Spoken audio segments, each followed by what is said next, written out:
Au cœur de l'Italie, la Toscane offre aux visiteurs qui la sillonnent un panorama inchangé de cartes postales. La conjugaison du climat méditerranéen et d'un relief de moyenne montagne donne au paysage une harmonie et une lumière sans égale dans la péninsule. Jaune doré des blés, bleu du ciel, rouge carmin des vignes, vert des oliviers, la Toscane prend parfois des allures de tableau de la Renaissance. Au hasard des balades, on croise d'élégantes villas bordées de cyprès, anciennes résidences estivales des grandes familles, mais aussi des villes aux richesses artistiques insoupçonnées. Proposant un véritable voyage dans le temps, la Toscane est parsemée d'anciens villages fortifiés qui retentissent encore des échos des batailles entre Sienne et Florence. Il faut musarder dans cette campagne pour en apprécier la douceur de vivre. N'est-ce pas la Toscane qui donna ses lettres de noblesse à l'huile d'olive et au vin italien ?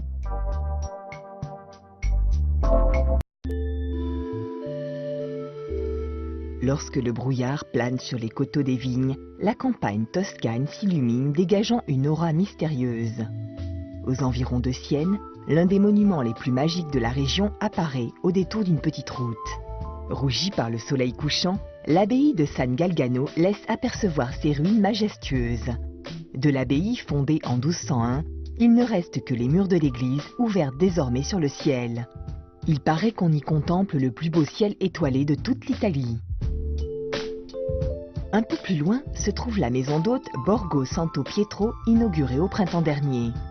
Ce petit bijou de luxe et de raffinement ne compte que 8 chambres. Il a été conçu jusque dans ses moindres détails par Klaus et Jeannette, un couple de Danois tombés amoureux de la région.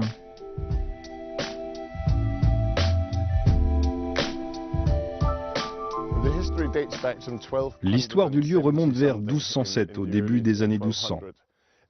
Il a pris des formes très variées. C'était d'abord une petite église, puis ça a été un refuge, une sorte de spa au sens moderne pour les pèlerins. Il y a eu aussi une ferme.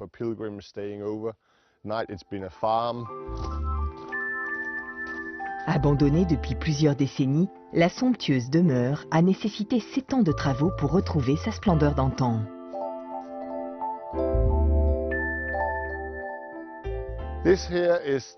Ici, c'est la partie la plus formelle du jardin, et nous nous trouvons précisément dans le jardin des citronniers, qui surplombe le Val Serena.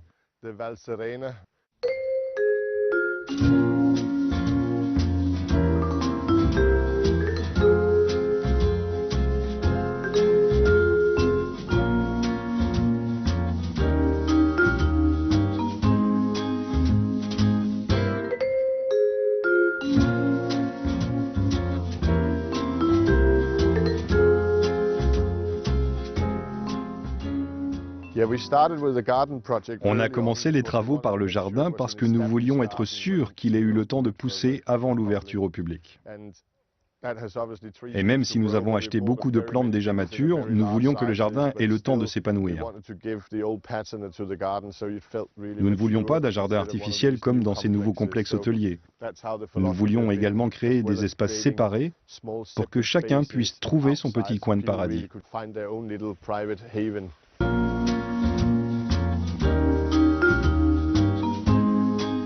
Les extérieurs de la Villa Santo Pietro correspondent aux critères du célèbre jardin à l'italienne.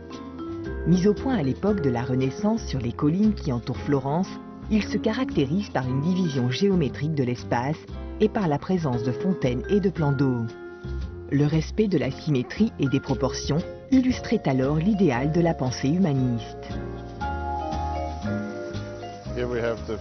Voici la fontaine et sa petite cascade, avec les carpes japonaises koi. C'est l'une de mes passions.